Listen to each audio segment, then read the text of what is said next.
Welcome to a new video. This is Mo from APC Mastery Path, and I'm glad to be your presenter today. In today's video, we're going to be showcasing something different than the previous videos. It's an app that I have created and I've called it VoiceGenius.sh, and the main purpose of this app is to take an audio file or a video from the user, separate the audio, transcribe it, and then have questions and answers. And in this video, we're going to be showcasing the app itself, the different functionalities of the app, and how the end user can make the best use of it. Before we jump straight in the app itself and the creation and whatnots, everything that I'm going to be discussing today is already available on one of them repositories that I've created. I've called it VoiceGenius.sh. You can go to github.com/moreshow93/VoiceGenius.sh, and you're going to be greeted with this webpage. I've explained thoroughly everything related to the app, what should be done, how we are integrating different large language models, how the transcription is done, and you have here the table of contents alongside the licensing, the development roadmap, the use cases, and examples. And you can go to any section by clicking on the hyperlink in the table of contents, such as the transcription capabilities, what models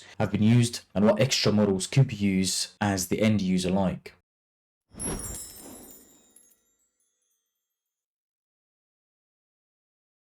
The main piece of software that we're going to be using in today's video are as follows. We're going to be using an integrated development environment such as VS Code, Visual Studio Code, which you can easily download from code.visualstudio.com/download. VS Code is available for Windows, Linux, and Mac. In today's video, we're going to be using the Mac version. I'm going to be showing you how to run this app as well on Windows, because I've created a file that enables you to run this app on Windows as well. The second piece of technology is Ollama, which allows you to run locally large language models. You can download Ollama for Mac, Linux, and Windows by going to ollama.com. For Mac and Windows, there is a client which you can download and install, and for Linux, you'll have to install using this command in the terminal. And then you can easily download the models that you want. When you download Ollama, you can open a terminal window and then you can type in Ollama serve if Ollama is not already running. In my machine, it's already running, as you can see up top. That is the icon of Ollama. In my case, when I click on Ollama serve, you'll see that it's already in use. The second thing is, if you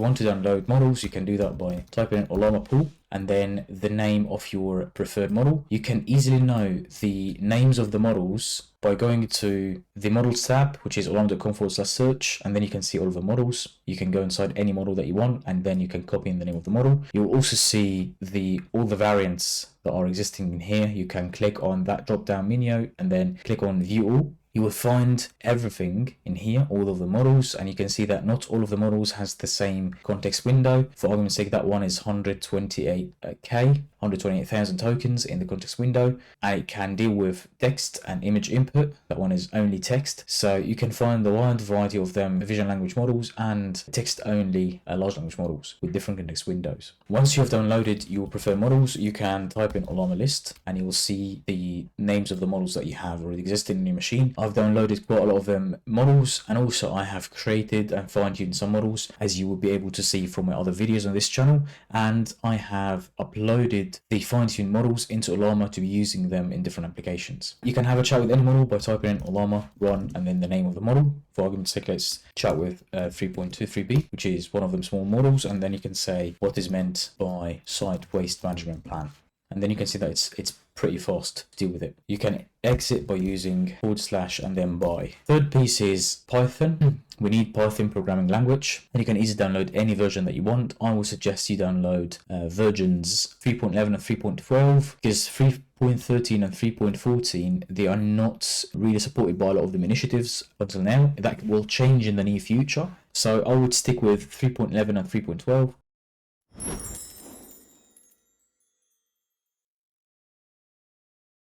This section is about providing a walkthrough of the app itself and how it works, and then the next section we're going to be discussing how to build the app itself from scratch. You can go to my repository, which is VoiceGenius.sh. You can clone the GitHub repo on your machine. Everything is in the Python file itself, and then you can run the app on Mac by using the sh file, or on Windows by using the bat file. You will find that all of the libraries that need to be installed are in the requirements.txt, but everything I've already made it quite easy for the end user by relying only on one file, which is here.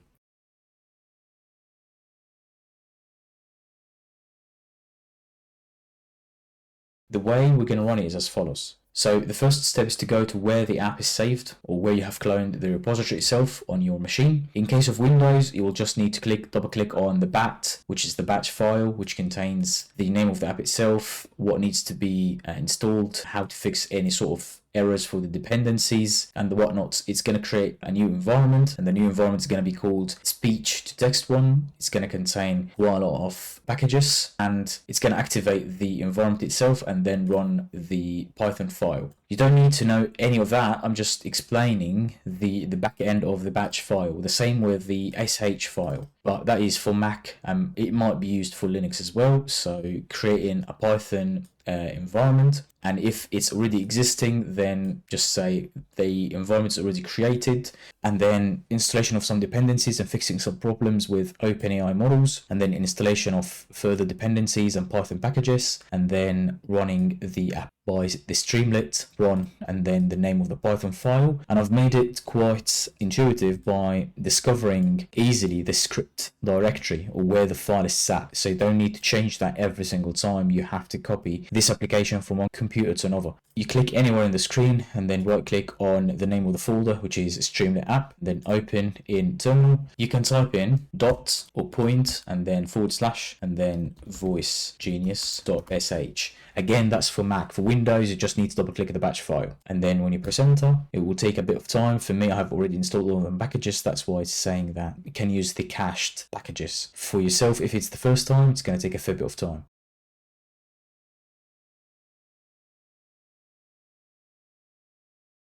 And as you see here, the application is opened. So there's quite a lot of things that I've built in this application. First of all, you can have a look at what this app is all about and who am I, how to reach out to me, and what is the license information. The main purpose of this app is to go here and then upload your video file or audio file and then transcribe it using a wide variety of them speech to text models. I'm focusing on the Whisper, which is provided by OpenAI. And then you can easily export the transcription as a TXT file, or if you want to have questions and answers, for argument's sake, if you have a very lengthy video, you can write a summary out of it. And I have given the opportunity to do that using Ollama if you prefer local models, or using Anthropic and OpenAI by having an API key. So let's start. You can provide a URL for the video, or you can upload your own video or audio file.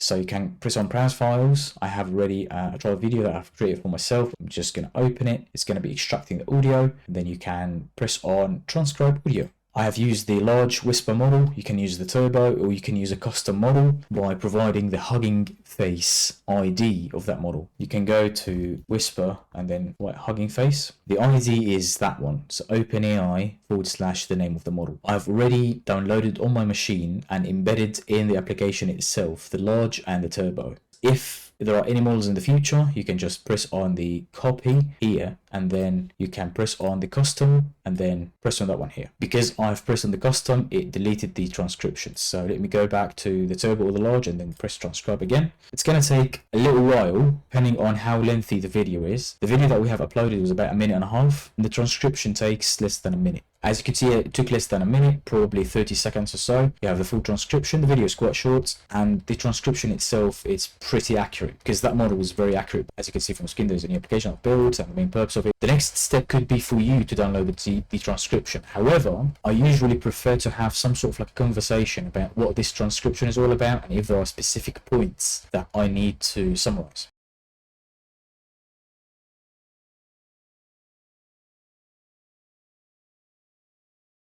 So the next point would be to choose a model. And as you can see here as well, if you are using multiple languages, you can choose whatever language that you want. For me, I've just done the auto detect. We can use Ollama, and I have a wide variety of the models that I downloaded, as I've showed you before in the previous section. So I can use the Llama 3 billion parameter. It's a pretty small model just for the purpose of this video, but I can really use any of the models that I want. I have the newest Llama 70 billion parameter Q8 quantized. I think that model is quite close to 75 gigabytes. That that one, it was in the 30s, the Gemma 27 billion Q8 quantized. You can use whatever model that you want. Let's say that we're going to use that one for the purpose of this video, and then you can press on add model. The 23 models, that's going to be dependent on yourself. You might have 0, you might have 1, depending on how many models that you have downloaded. The beauty of this application is that you can have multiple models deployed. You can go down to the ask questions about the transcription, click on Llama 3.2, and then you can type here, what are the main points discussed in this transcription or in the transcription above. It's going to take a bit of time, and as you can see, the response is quite fast because Llama 3.23 billion parameters is quite a small model.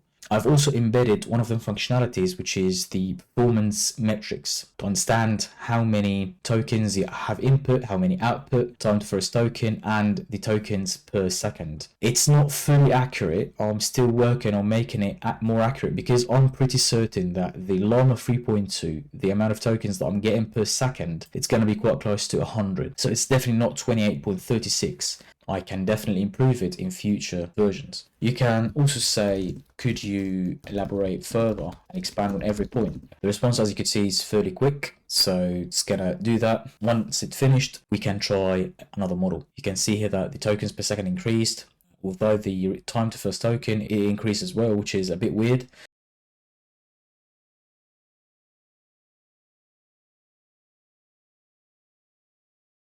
Let's try one of them large models, 5.4 by Microsoft, the 14 billion parameter, and it's floating 0.16. So it should be fairly accurate. You can press on add model and you will see that it's existing here. You can change the model that you used by going to 14 billion parameter, FP16. And then you can also ask another question. Could you elaborate on the most important points in the transcription above? That one is going to take much more time because I downloaded the floating 0.16, so it was quite close to 30 gigabytes in memory. The Llama 3 billion parameter, as far as I'm concerned, it was less than 4. So that is probably 10 times larger in terms of memory usage. It took some fair bit of time to respond, but that is understandable because I'm not using an NVIDIA GPU. Now, as you can see here, the tokens, they took a huge hit. It's about 7.5 tokens per second, but it's still usable. It took 31 seconds to the first token, but that's because it is the first response. So it'll have to load the whole model into memory before it can respond. We can ask also another question. What do you think about the pros and cons of this transcription? That response took much more than the previous response, probably because it was properly thinking about pros and cons and the response is not already there. So it was trying to make the best sense out of the transcription itself. The time to first token was 43 seconds, so it was about 12 seconds more than the previous one.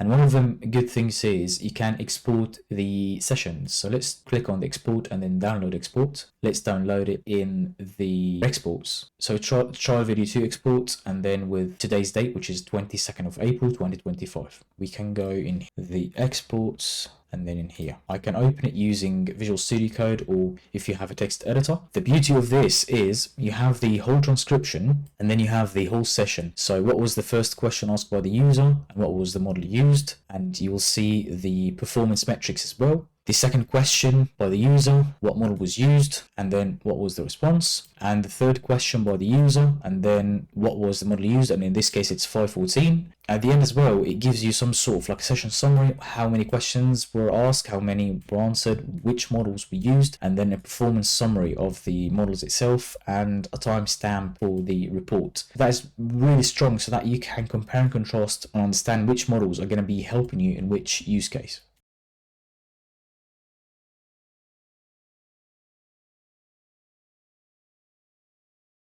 The next step will be how to use a YouTube link to undertake the same exact process. So I will be clearing all the cache and also clearing the chat itself, and clear that one in here.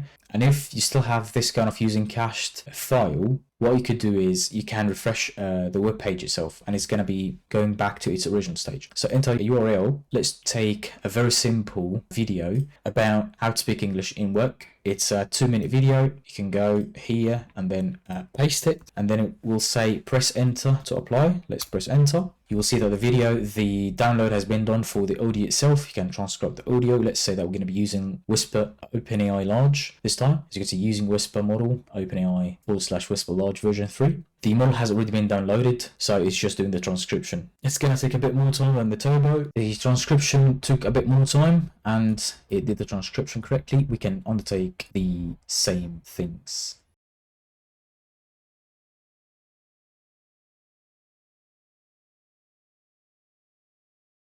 This time, we're going to be using Anthropic. I can go to Anthropic. I can go to the API key management. I do possess an API key to Anthropic, which I'm going to be copying, pasting here. I'm going to press enter to apply. Anthropic API key saved. We have already added the API. Now let's choose one of the models. I'm going to go to Anthropic, and then let's choose Haiku. And I'm going to be adding the model. Haiku is quite fast, but it's not advanced in terms of reasoning. I'm going to be choosing it, and then I will write here, give me a brief about the transcription above, present your response in bullet points. Definitely that's done on the cloud, so it's going to be much faster. And as you can see here,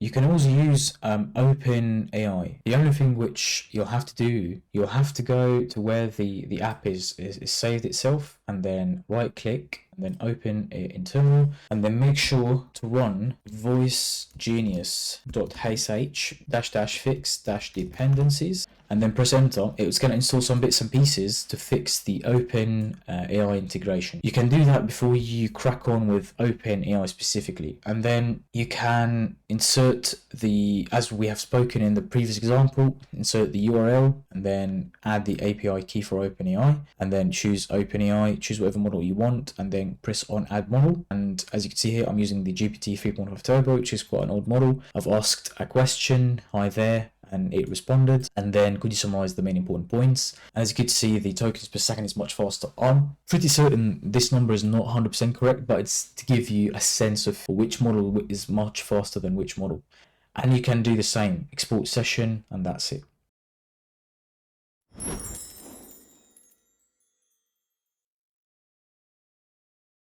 This section is related to the main code itself. As you can see from the screen, the code is reaching 2000 lines, so I'm not going to be discussing 2000 lines or more of code, but rather focus on the main sections and the methodology of thinking behind the app. You can check out the GitHub repository for the full Python code, and then you can have a play however you see fit, and do not forget to provide a star if you like the repo. And you can also fork the repository for any sort of enhancements and edits.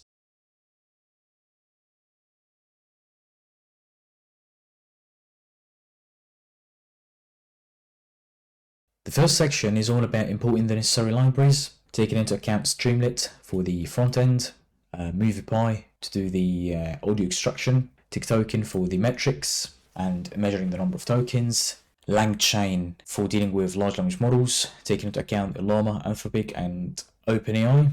They have changed the wording in the LangChain libraries to be from langchain.chat_models import chat OpenAI, because I had a lot of problems with this previous wording. So it might be worthy to keep that in mind. Also, for the vector database, you'll have to use the face. If you have a CUDA GPU, then you can use the face CUDA instead of the face. That's going to be much faster if you possess an NVIDIA GPU. And then doing the embeddings, I had to import the Hugging Face embeddings. And definitely dealing with PyTorch and transformers for the machine learning components and the large language models.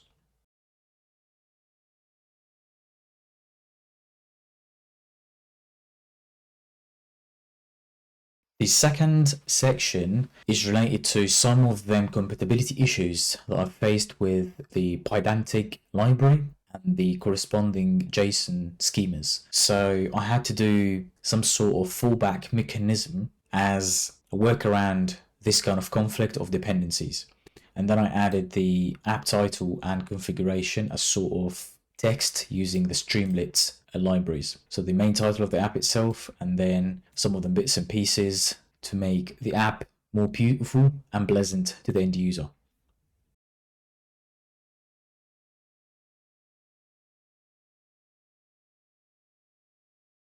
The third section is about the performance metrics functions. Taking into account the tick token library, which is going to enable us to understand how many tokens have been created for the input and the output parts, and then calculating the number of seconds to reach the first token, as well as the number of tokens per second. I'm well aware that this section will need some sort of refinement to enhance the accuracy of numbers of tokens calculated per second. Because here, for argument's sake, the estimated character count is the number of tokens by 4, and that's an average. So it's not 100% accurate. This can be updated in future versions, or if you have any sort of enhancements, please feel free to undertake it.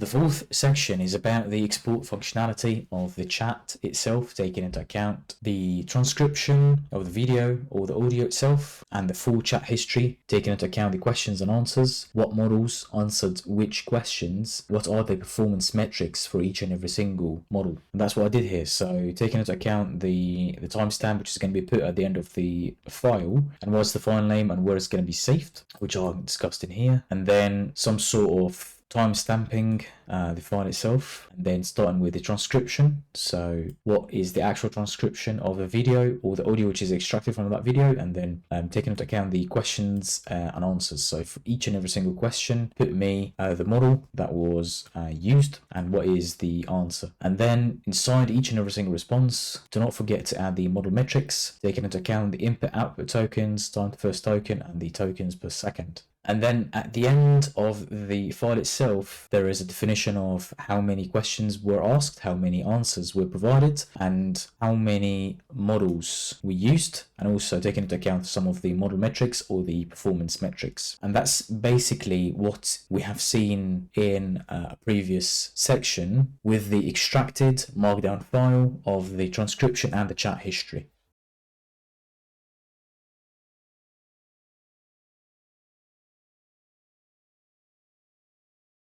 The next section, which is section 5, is all about the state and which model was chosen, what is the active model, and also taking into account the caching process so that we do not have to transcribe the audio over and over again for each and every single model that is used or chosen. So in the beginning, I'm identifying some of them variables to store these values in so that we don't have to recreate them over and over and over again. And then the most important part in this code is these two here. So for Claude or Anthropic, you can change these here to provide you with much more variety of models, and also for the OpenAI. I've put here some of them ones which I normally use because I don't use OpenAI normally, but I use Claude, so Claude Sonnet is much more important to me. You can change the names of the models if there are new models that are added in the future. And that is going to be quite important because you might, for argument's sake, here in OpenAI, I'm well aware that there's GPT 4.5 and 4.1 and O3 Mini and O3 High and O1 Mini and the likes, but I wasn't really interested to add all of them in. You can add whatever models that you want and adjust the code accordingly depending on the actual name of these models.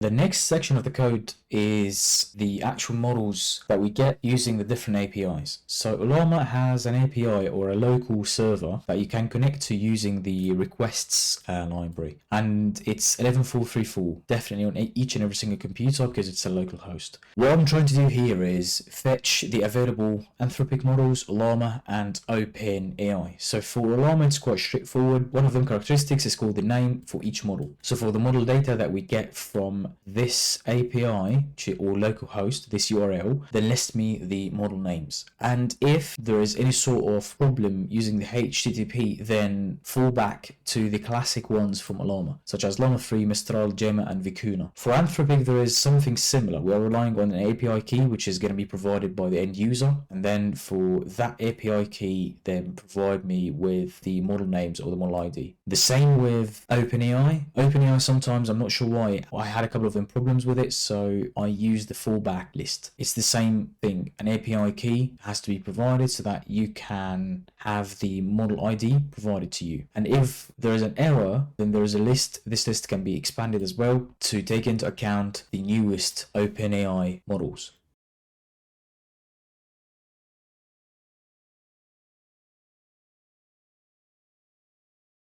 The next part of the code is about the idea of extraction of the audio from the videos uploaded, whether through a local upload or by the URL. So the first function is all about the extraction of the audio from the video, and then taking into account the usage of different platforms and the download of the media using the YTDLP library, where the URL itself is parsed so that we can get the media from it. The media is then going to be put into a temporary folder. There is some UI that has been done here to give the end user the sense that there's something happening in the background, and the extracted audio is in the format of WAV. Once that's done, then the download is successful, otherwise then fail to download. There's one thing here which is really interesting. So these are the websites that have been tried, such as YouTube, Vimeo. It might be worthy to check if social media works or not. I haven't tried it myself, but it might be worthy to have a try. The next step will be the direct upload using a local file, but the same methodology of thinking. So the file itself is going to be uploaded and make sure that it's an actual video so that we can extract the audio from it, and it's going to be saved in the temp folder. How to check that it's a video? It's using these 4 extensions. It might be worthy to add much more extensions than these ones if you're dealing with other files. The majority of the files that I'm dealing with are either MP4 or MKV. These are the 4 extensions that I have added. You can add any extensions that you want. It's all about the extraction of the audio itself from that video, and then giving the end user the chance to transcribe, which we're going to be discussing in the next section.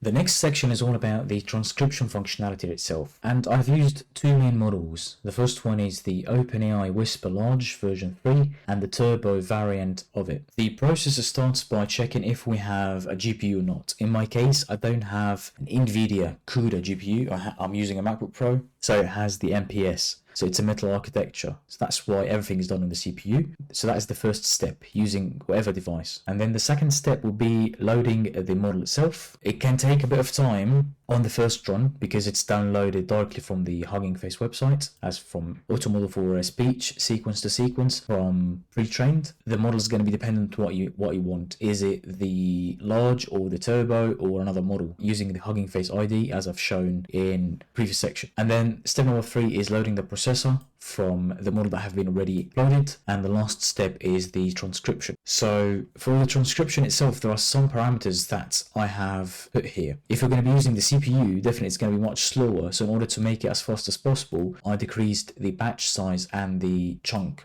because the more the merrier, but that's going to come at a cost of the processing power. If you're using CUDA, it will already detect that there's a CUDA enabled device, so the batch size is larger and the chunk is larger as well. And then these are in the transcriber. I'm using the pipeline from the automatic speech recognition using the model that is already defined above, whether it's another Hugging Face model or it's Whisper, Large or Turbo, and then you can change the number of tokens and the chunks or the chunk length however you see fit. And then I've already provided some sort of like a progress bar and some sort of fallback graphical user interface if you are running out of memory, or if there's something wrong with the model, if it's no longer found on the Hugging Face website, and general fallback mechanism using GUI. I've added further suggestions that if you are out of GPU or CPU because of the large, why not use the turbo?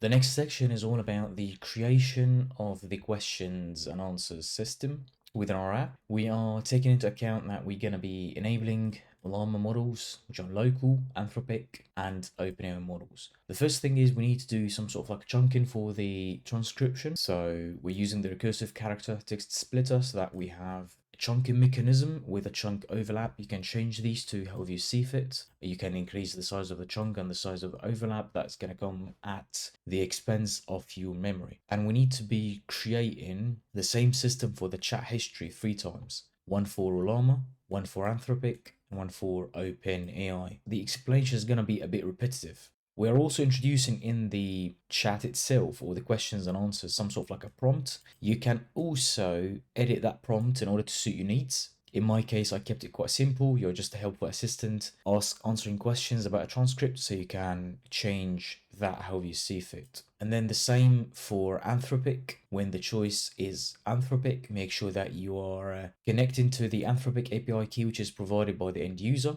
and then checking the model itself, making sure that the API works, or the API key works, by sending a very small question or request of just 10 tokens to make sure that it's working perfectly fine. And then when it is connected, it gives you a confirmation of the connection itself. And if there is an error, then there is no compatible Anthropic model. The question and answer memory is also created for Anthropic, the same that we did with Ollama above, where we created a prompt and the question using the actual question provided by the user, and then the answer is going to be provided by the model itself. For OpenAI, it was nearly similar to Anthropic, but the code is a bit different, because I faced a number of them problems with the OpenAI API and connection. So getting the OpenAI API from the end user and then making sure that it's connected using that API key. And then because OpenAI, they have quite a lot of models, I had to do some sort of digging on the main theme that I could use in order to list the models available. And once you connect to that model, you can then begin the actual questions and answers. So again, repeating it for the same time, the direct OpenAI, we have a prompt. You can tweak that prompt however you see fit, and it's going to impact the responses. One thing that I've learned in this project is for OpenAI in specific, because of the complexity of the API itself and the number of models, I had to create a fallback mechanism using a very straightforward calling to the API URL. And then I had to create that again, the whole thing related to the questions, answers, and chat completion. You can also check and change the number of tokens and the temperature, since that is not done on your computer, but rather on the cloud. So you can change the temperature and the number of tokens however you see fit.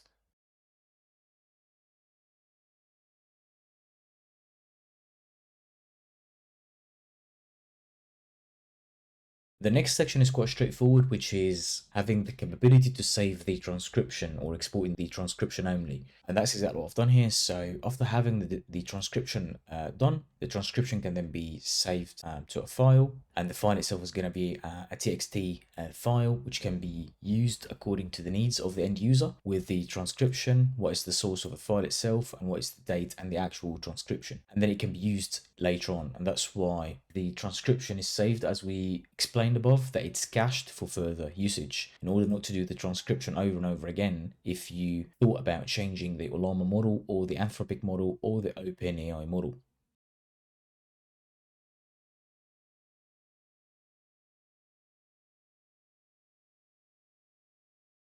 The next section is a bit lengthy, but it's all about the UI in the sidebar. So it starts with listing all the inner bits and pieces about the application itself, what the application is all about, different important links, as well as the licensing, and then the buttons for uploading the media or providing the URL and what formats are allowed. And also for the URL, giving just a mere example of how the media could be, or how the links could be copied and pasted, and then giving a very brief introduction about using caching and how caching is going to be used, and then listing the transcription models, Whisper, Large Custom, or Turbo, what model is used, and making sure that the right model is listed when selected, or if the user wants to enter the Hugging Face model, if they wish to use another third model, they can do that. For argument's sake, the distilled Whisper, or there are a wide variety of them other models.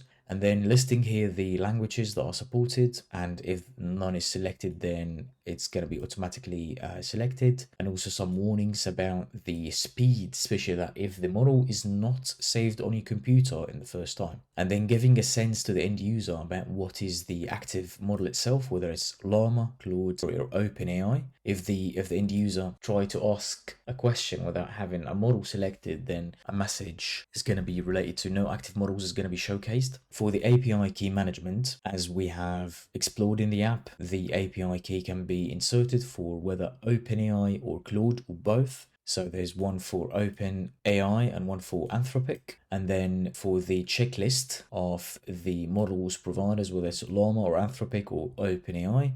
And then for the model selection, after you choose whichever service provider you want, such as Ollama or Anthropic or OpenAI, you will have a drop-down list with the available models. I'm doing some sort of like a fallback mechanism if Ollama is not installed correctly, or if it cannot link correctly to Ollama, by making the best use of these 4 models. But definitely that's just a fallback mechanism. Normally, in order for this app to work, you'll have to have Ollama installed and working. A fallback mechanism as well here is done for Anthropic, and if there's something wrong here, then it's going to be using these ones, which are default models. Definitely that's a fallback mechanism. You cannot use these ones without any API key. So I probably need to tweak that in future versions, but normally you'll not be able to choose any model and then do an actual chat without having an API feed, then fed in first. And here the same for OpenAI, where you have to feed in first the API key.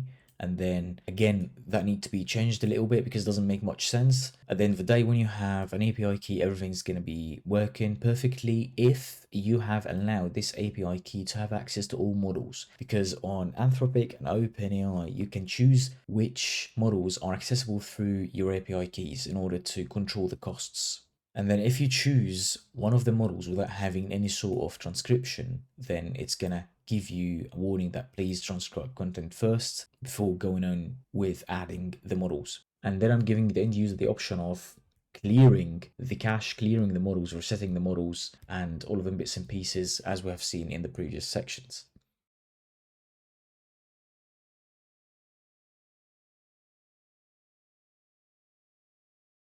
This section number 12, is about the 2 main processes that are done, which is the upload of the media and the transcription. So if you remember from the app itself, it had 2 columns or 2 partitions in the screen. The partition on the left was for the upload of the media, whether it's through a URL or it's local, and on the right it was transcription of the uploaded media after applying Whisper.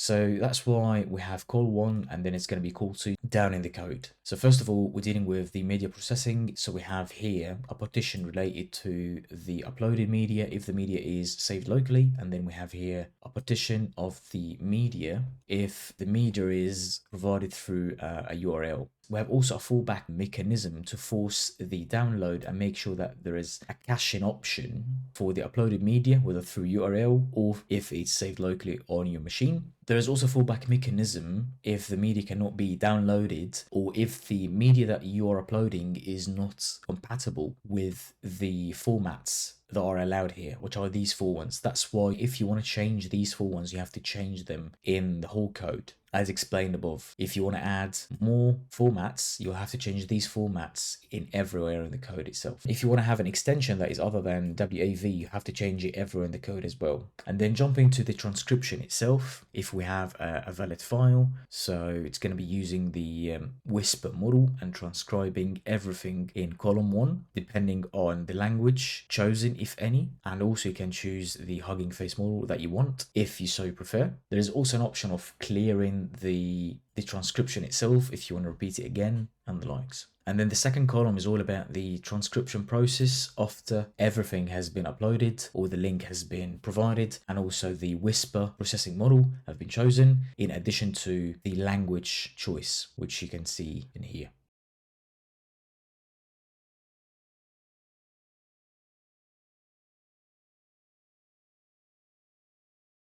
This section is quite important because it's related to the building the questions and answers interface, as well as understanding which models we can stream the response from and which we'll have to simulate the typing from. So the first part of the code is related to the export option of the chat history itself alongside the performance metrics, and then going towards the actual chat history, specifying the question from the user and then which model is already an active model. And here is the drop down list for all of them models, the ones which are added in the sidebar on the left, and then you'll have here the actual answer.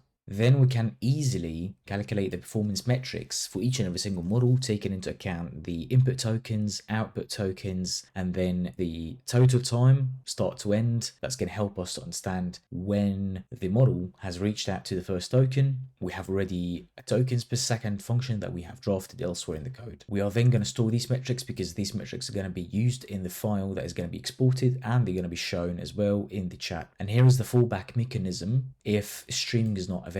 There's going to be some sort of simulation for the sleeping time as well, because that's going to define what is the start date and the end date, as well as the time needed to reach the first token and the number of tokens per second. This simulation definitely can be tweaked in future releases, or you can tweak it yourself. You just make a fork for the repo and tweak however you see fit. We have also another fallback mechanism to simulate the typing itself for any other model other than Anthropic. One thing here that you might need to consider is I've limited the chat history to be 5 responses. You will get some sort of like a warning message that you might need to do the export option and save your analytics. But definitely the length itself is going to be dependent on the context window of your chosen model, taking into account the input tokens and output tokens. So you might need to keep that in mind as well.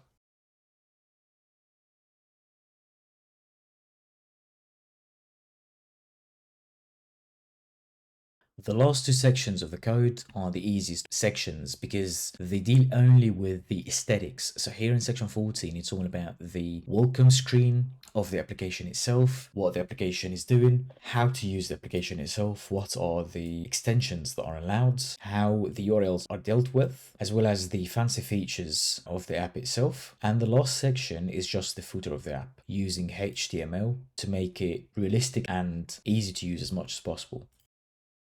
Thanks a lot for watching. Hope you found this video useful and insightful. I've prepared a couple of them other videos about fine-tuning large language models and deploying them to OpenWeb UI. I'm going to be putting the links in the description below.